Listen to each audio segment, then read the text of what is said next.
Apakah saya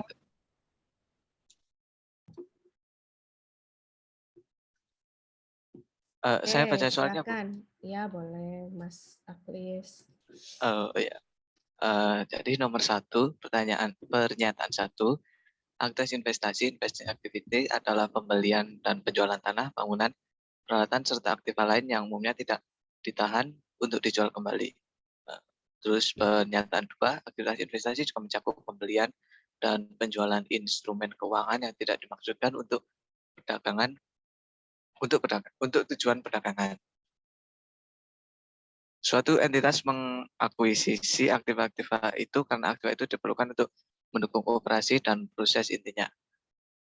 Nah, kemudian pilihlah antara 4 jawaban ini satu jawaban yang benar. Sebenarnya tadi saya salah, Bu. Saya salah, saya milihnya pernyataan 1 benar dan pernyataan 2 juga benar.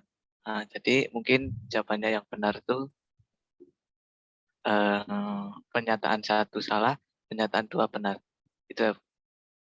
Pernyataan 1 salah. Kenapa, Mas Aklis? Soalnya tadi itu saya kan jawab pernyataan 1 dan pernyataan 2 benar itu di kuncinya salah tuh. Kayaknya ketukar, Mas Aklis ya. Pernyataan 1 benar, pernyataan 2 yang salah ya.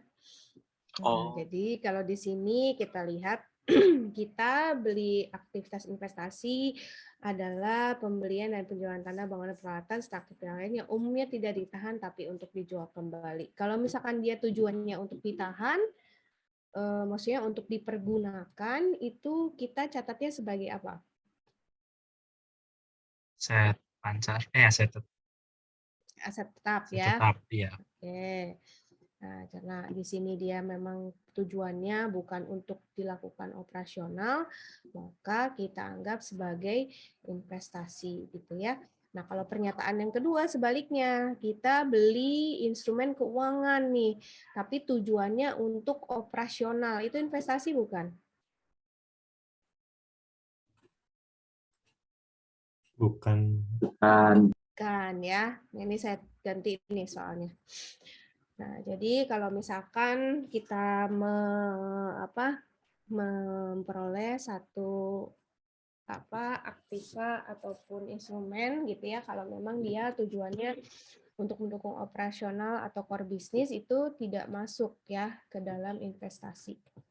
Oke, lalu yang nomor 2 Izin Bu. Mm-mm. Jadi yang pernyataan 2 itu berarti kan tidak dimaksudkan untuk diperjualbelikan ya Bu. Nah itu dilemanya kita itu, oh berarti kan ini kan investment in mana gitu Bu. Nyatetnya kita kan gitu kan ya Bu. Oh berarti ini aktivitas investasi nih gitu. Yang Nah mana tadi yang nomor 1? yang nomor 2 Bu, yang nomor 2 Nomor kan 2. jangka panjang kan Bu, beli maksudnya beli saham kayak gitu contohnya. Nah kan kita nyatetnya maksudnya investment in gitu. Investment in PT mana kayak gitu. Nah itu, nah jadi anggapannya kita masuk ke investasi Bu, aktivitas investasi.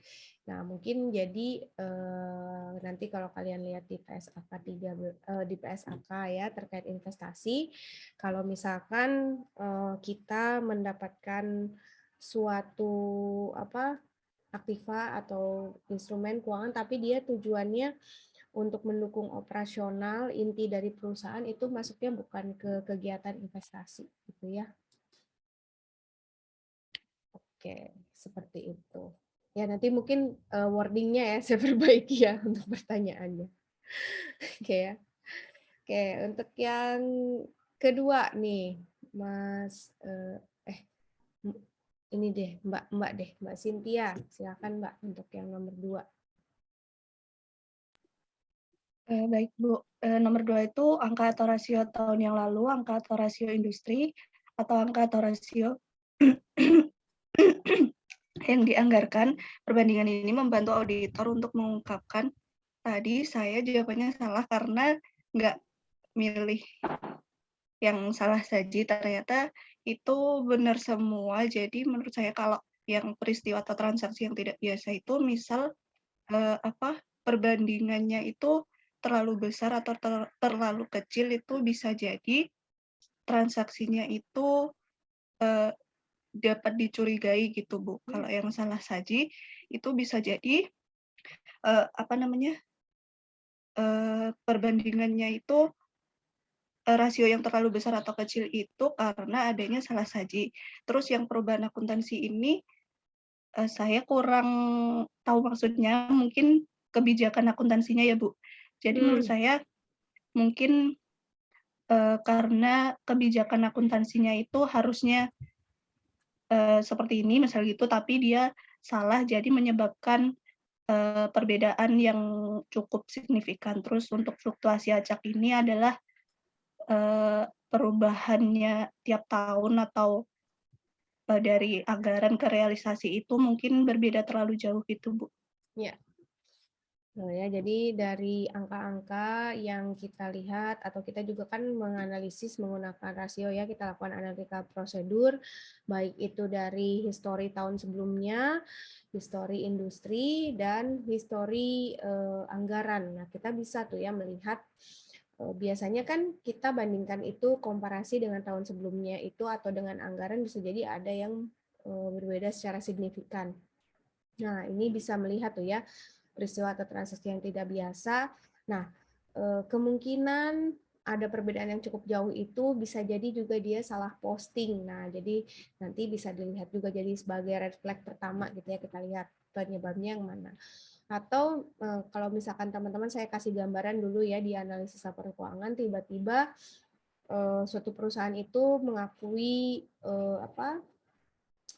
gain yang cukup besar ternyata itu dari perubahan kebijakan akuntansi, misalkan yang tadinya menggunakan historical basis lalu menjadi fair value. Nah, itu juga bisa dilihat ya dari kita komparasi dengan angka-angka yang ada di laporan keuangan sebelumnya. Nah, ini juga ya ketika ada suara saya terdengar jelas nggak teman-teman? Jelas Bu. Ya, soalnya hujan di sini. Nah, ini fluktuasi acak juga bisa kita lihat. Oke ya, Mbak Cynthia, makasih ya. Selanjutnya, pertanyaan ketiga, Mas Hadian, silakan Mas Hadian. Baik, untuk pernyataan 1 membuktikan bahwa saldo investasi yang dicantumkan di neraca merupakan milik klien adalah asersi kelengkapan. Lalu pernyataan 2 membuktikan transaksi yang dicatat selama tahun yang diaudit atas saldo investasi yang disajikan di neraca telah dicatat seluruhnya adalah asersi kelengkapan. Jawaban yang tepat yaitu pernyataan 1 salah dan pernyataan 2 benar, karena pernyataan 1 ini terkait asersi untuk hak dan kewajiban gitu, sedangkan untuk pernyataan 2 sesuai yaitu untuk asersi kelengkapan. Ya, betul ya. Jadi yang pertama itu lebih ke right and obligation atau sekaligus juga kita bisa cek existence juga ya, bisa sekaligus di situ. Nah, kalau yang kelengkapan kita bisa gunakan cara yang kedua ya. Jadi betul yang pernyataan satunya kurang tepat, yang pernyataan 2 yang benar ya. Oke, selanjutnya pertanyaan berikutnya adalah Mas Hilbreri. Silakan Mas. Ibu, untuk soalnya sendiri yaitu sebelum membuktikan apakah saldo investasi yang dicantumkan oleh klien di dalam netacanya sesuai dengan investasi yang benar-benar ada. Kenapa? Gimana? Soalnya hilang. Oh, bentar. Ini udah langsung kelihatan isinya ya. Oke. Di sini gimana sih caranya nih, bentar. Tadi kepencet.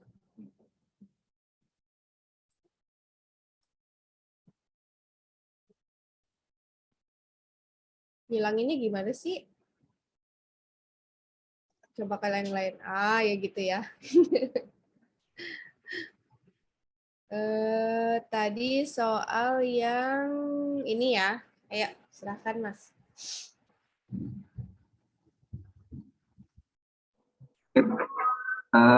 Saya ulang, sebelum membuktikan apakah saldo investasi yang dicantumkan oleh klien di dalam neracanya sesuai dengan investasi yang benar-benar ada pada tanggal neraca, auditor melakukan perhitungan ulang informasi investasi yang dicantumkan di neraca. Untuk yang saya jawab tadi salah, Bu. Saya jawabnya tadi prosedur audit awal. Oke, mungkin di sini ada kata kuncinya kita melakukan perhitungan ulang ya. Nah, memang prosedur analitis itu masuk juga di awal, tapi di sini mungkin lebih tepatnya kita gunakan yang prosedur analitis ya, Mas ya. Ya, Bu. Oke. Nah, jadi di awal kita belum masuk ke substansi, tapi kita kita mau dan di awal itu kita bisa juga melakukan prosedur analitis seperti misalkan kita menghitung kembali gitu ya informasi investasi yang dicantumkan di neraca, kira-kira perhitungan sudah betul atau tidak, atau mungkin ada rasio-rasio yang kita hitung gitu ya dan lain sebagainya untuk melihat misalkan risiko mana, akun-akun mana yang akan kita jadikan fokus utama gitu ya. Oke, selanjutnya Mas Jody, silakan.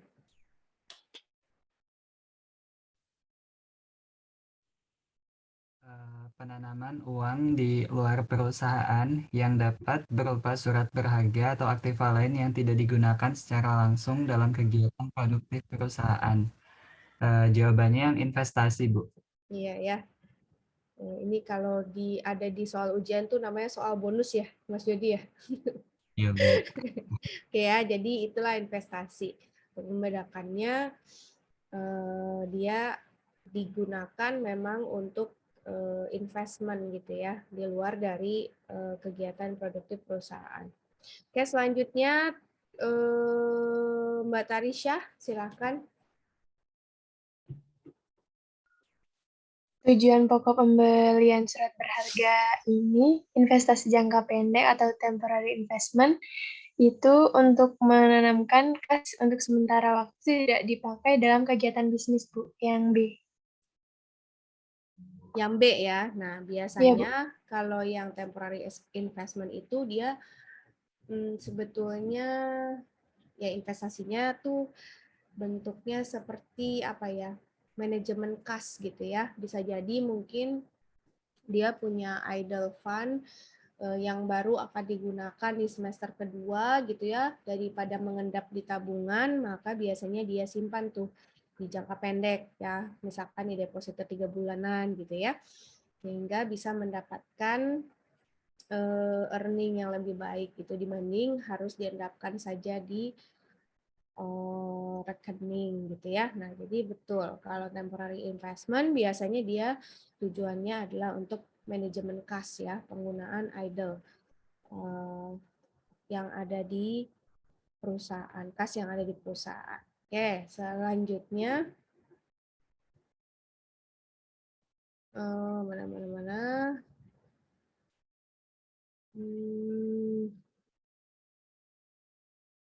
Nah, ini ya pemeriksaan terhadap dokumen.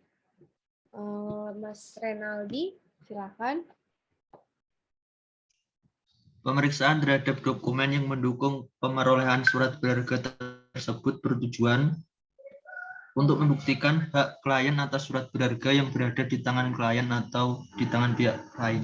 Ya, kita melihat dokumen bisa jadi dasar kita untuk menentukan kira-kira eksistensi gitu ya, terutama dan right and obligation.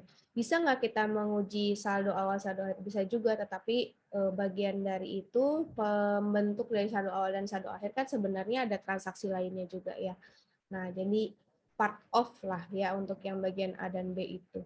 Tapi biasanya kalau untuk dokumen itu secara keseluruhan kita gunakan untuk yang D ya. Oke, untuk soal selanjutnya Rizky Mufida, silakan. Baik, izin Bu. Mbak, silakan Mbak. Investasi dalam surat berharga menimbulkan dua macam pendapatan. Ini saya sebenarnya jawab pendapatan bunga dan dividen, Bu, tapi salah. Iya. Ini saya udah kasih hint ya, 2 ya. Harusnya jangan dikasih tahu ya. Pendapatan apa saja yang kita dapatkan dalam investasi surat berharga gitu ya harusnya ya. Oke, harusnya yang mana Mbak Rizky? Kalau menurut saya yang pendapatan bunga dan dividen, Bu. Pendapatan bunga dan dividen. Kalau kita surat berharga di sini maksudnya saham ya? Nah, itu Bu. Saham atau obligasi ya. Iya, berarti iya betul. Kalimatnya nanti dibenerin ya. Maksudnya di sini saham. Kayak Mbak Mufida jadi ya bingung ya. Kita anulir aja lah ya. Ya tulisannya surat berharga bisa dua-duanya ya. Nah, berarti jawabannya 3 harusnya ya. Pendapatan bunga, capital loss or gain dengan dividen. Kalau bunga kita dapatkan pendapatan kupon ya bunga. Kalau saham berarti kita dapat 2 ya, capital loss or gain dengan dividen ya. Mohon maaf nih teman-teman. Oke, kita lanjut. Yang terakhir siapa ya? Deg-degan nggak? Enggak, Bu, gitu ya. Udah terakhir ini siapa ya? Mas Dandi deh. Mas Dandi, silakan. Udah aku panggil 2 kali tuh Dandi tuh. Baik, Bu. Pada tahap Udah ada jawaban. Ayo. Wah, udah kelihatan tuh. Ya, silakan. pada tahap awal pengujian substansi terhadap investasi, pengujian analitik dimaksudkan. Tadi saya menjawab untuk membantu auditor dalam memahami bisnis klien, Bu. Ya, betul ya. Tapi ini harusnya nih ya, pilihannya tuh checklist nih, lebih dari 2 nih harusnya nih. Ya. Jadi selain yang A, yang B juga benar. Oke. Jadi nggak apa-apa nanti yang jawab A atau jawab B itu nanti benar ya. Jadi ketika kita melakukan pengujian di tahap awal kita lakukan pengujian analitik itu untuk scanning ya. Jadi kita fungsinya kayak scanner. Nah, di situ kita karena kita juga mau membuild metode audit yang baik gitu ya, kriteria yang baik yang harus kita gunakan untuk dasar audit, maka yang pertama kita harus memahami dulu ya bisnis kliennya gitu ya. Jadi kan kalau di tahapan awal ya sebelum audit itu kan juga kita pemahaman bisnis klien juga ya. Nah, tapi nanti sambil berjalan juga kita lihat prakteknya seperti apa.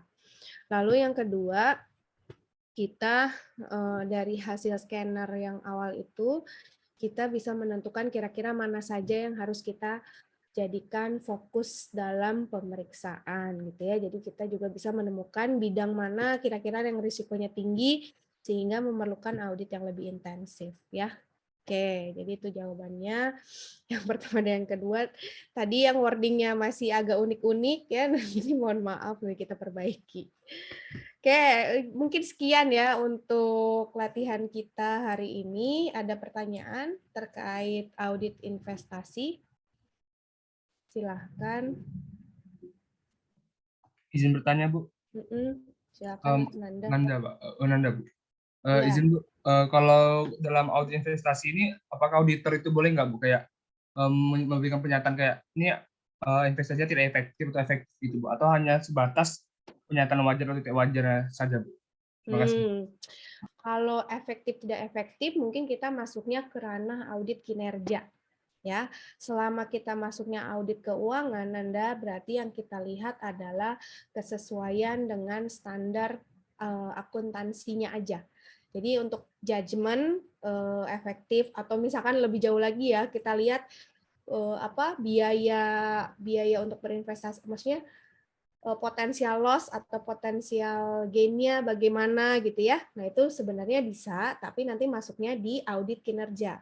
Nah, kalau audit kinerja, dia kriterianya ada 3 ya, efisien, efektif, dan ekonomis. Jadi nanti bisa dilihat tuh di situ. Jadi itu lebih ke kebijakan. Tapi kalau yang audit keuangan, kita hanya melihat apakah dia tidak mengandung unsur fraud, dan juga apakah dia sudah sesuai dengan standar akuntansi yang digunakan atau yang berlaku umum, ya.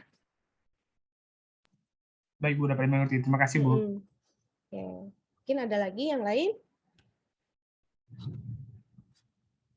Udah cukup? Ya, minggu depan siap-siap untuk kelompok 2 ya. Nah, karena kita belum kuis sama sekali ya, dan waktu masih kayaknya santai ya, 1-2 minggu ini, jadi mungkin minggu depan kita kuis dulu ya. Nah, kuisnya adalah materi yang hari ini.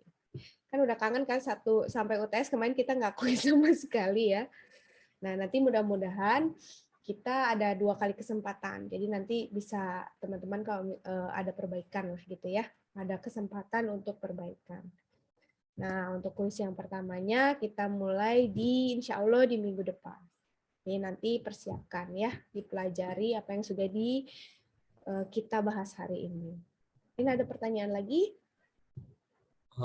Kuisnya Pilgan atau studi kasus? Studi kasus aja ya. Terlihat binar-binar semangat ya kalau dikasih tahu kuis tuh. Oke, baik. Mungkin itu saja ya untuk pertemuan hari ini. Terima kasih banyak. Semoga teman-teman selalu dalam keadaan sehat, semangat terus ya. Kita bertemu lagi di minggu depan. Baik, terima kasih dari saya. Oh ya, kenapa Doa Mas dulu. Horas? Oh ya, doa dulu bener. Silakan Bang Horas, yang pimpin deh. Yuk. Sebelum kita mengakhiri pelajaran kita hari ini, alangkah baiknya kita berdoa supaya materi yang kita pelajari hari ini dapat kita ingat dengan baik dan juga dapat bermanfaat bagi diri kita dan lingkungan kita. Berdoa sesuai dengan ajaran kita masing-masing, berdoa dimulai.